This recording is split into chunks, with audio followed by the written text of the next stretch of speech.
नमस्कार दोस्तों, आप सभी का स्वागत है आपके अपने YouTube channel money of digital news MDN पर। दोस्तों बात करने वाले हैं ब्राइडकॉम ग्रुप स्टॉक के बारे में।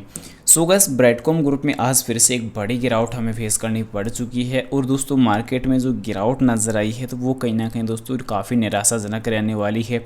साथ ही कंपनी ने दोस्तों अपने Q2 और Q3 की जो डेट थी वो भी फाइनल जारी कर दी है। तो आखिरकार दोस्तों उसके बावजूद भी इस स्टॉक पे कंटिन्यूसली गिरावट हमें नज़र आ रही है। तो आखिरकार कहाँ तक ये गिरावट जाने वाली है और कब तक दोस्तों इस स्टॉक की जो रिकवरी है वो हमें नज़र आने वाली है। तो कहीं ना कहीं दोस्तों इस स्टॉक पे अभी कुछ नेगेटिव पर चर्चा करें तो कहीं ना कहीं दोस्तों इसकी जो प्राइस थी वो तो आज दोस्तों BSE पर अगर चर्चा की जाए तो 3.46% की रिटर्न्स के साथ गिरावट नजर आई है। पर वहीं बात की जाए NSE के ऊपर तो NSE के ऊपर दोस्तों इस स्टॉक में 5.12% की रिटर्न्स पर गिरावट नजर आई है। और साथ ही साथ दोस्तों कंपनी का जो 52 सप्ताह का जो लोअर प्राइस है वो भी आज नया ऐड हो चुका है।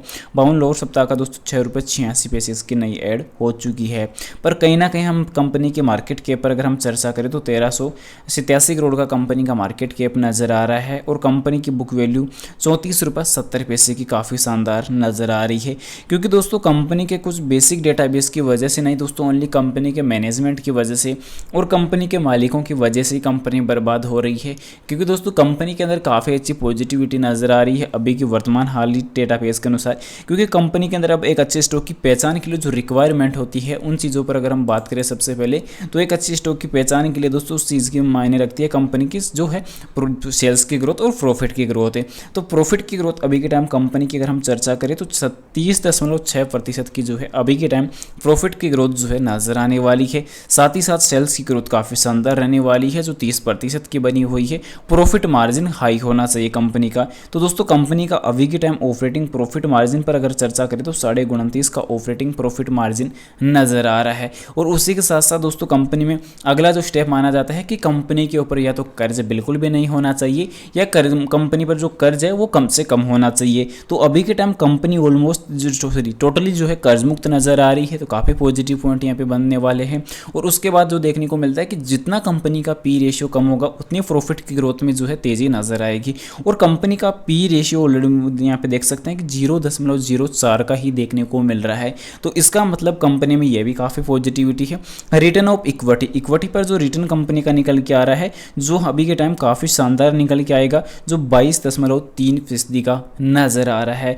स्टॉक्स पी के मुकाबले इंडस्ट्रीज पी के मुकाबले कंपनी की इंडस्ट्रीज पी काफ़ी अच्छी देखने को मिल रही है जो 0.98 की ही नजर आ रही है। तो इसका मतलब कहीं ना कहीं कंपनी की जो ग्रोथ है फाइनेंशियली और टेक्निकली ग्रोथ वो काफ़ी स्ट्रॉन्ग बनी हुई है। और कंपनी का पिछले एक साल का जो एनुअल जो प्रॉफिट है वो कहीं ना कहीं अगर चर्चा की जाए तो उस पर भी काफ़ी अच्छी जो तेजी है वो बरकरार बनी हुई है। पर कंपनी का पिछले लंबे वक्त से दोस्तों 1.5 से 2 साल से दोस्तों अभी कंपनी का जो फाइनेंशियल जो डेटा है वो जारी हुआ नहीं है। तो इन चीज़ों पर अभी जो है कुछ कह नहीं सकते। पर उसी के बेसिक में कंपनी में दोस्तों जो है कंपनी की टोटल असेट निकल के आ रही है 7,896 करोड़ की। और कंपनी का एक साल का जो नेगेटिव रिटर्न निकल के आया 73% का।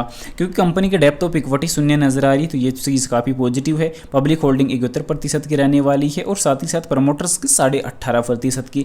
DI की अगर चर्चा की जाए तो 0.15% की और FI की दोस्तों लगभग 11.5% की। तो कंपनी के अंदर पॉजिटिविटी काफ़ी बढ़िया नजर आ रही है और एक अच्छी स्टॉक की पहचान के लिए जो गुण होते हैं उनमें काफ़ी बढ़िया पॉजिटिव रिकवरी बनी हुई है। साथ ही साथ कंपनी का दोस्तों EPS रेट काफ़ी शानदार निकल के आ रहा है। प्रमोटर्स की होल्डिंग थोड़ी कम नजर आ रही है तो इन चीज़ों पे थोड़ी सी रिकवरी आवश्यकता रह सकती है।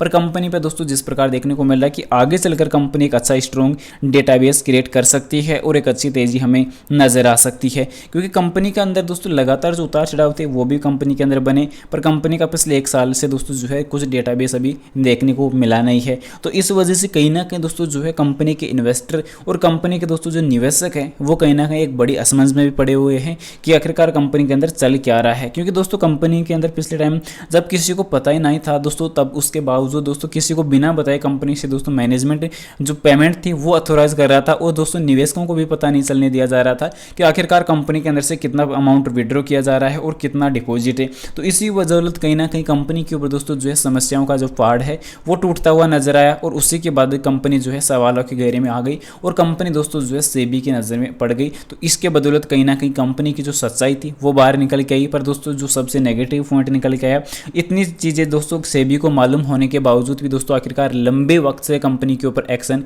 क्यों नहीं लिया गया। तो ये चीज़ें कहीं ना कहीं दोस्तों जो है काफ़ी पॉजिटिव निकल के आ रही है और इसी के साथ साथ दोस्तों कंपनी की जो प्रॉफिट ग्रोथ है वो कहीं ना कहीं रिकवर होने के जो चांसेज है वो रह सकती है। पर कंपनी का जो फाइनेंशियली जो डेटा है अब आने वाले रिजल्ट्स पर दोस्तों जो है नेगेटिव आने की संभावना रह सकती है। तो उम्मीदन मैं तो आप लोगों को दोस्तों एक ही चीज़ सजेस्ट करूंगा कि फिलहाल इस कंपनी के अंदर दोस्तों लगातार जो टोटल डेटाबेस है वो काफ़ी वीक जा सकता है। फिलहाल उम्मीद करता हूँ जानकारी पसंद आई होगी। पसंद आई वीडियो को लाइक कर देना, चैनल पर नए हो दोस्तों चैनल को जरूर से सब्सक्राइब कर देना और जानकारी को ज़्यादा से ज़्यादा शेयर जरूर से कर देना। और आपकी नज़र में कोई पेनी स्टॉक हो तो उसकी जानकारी कमेंट में पिन कर देना, एनालिसिस करके आपको जल्दी बता दिया जाएगा। मिलते हैं नेक्स्ट इमेजिंग वीडियो के साथ, तब तक के लिए इजाजत दीजिए। जय Shri Krishna, thanks for watching this.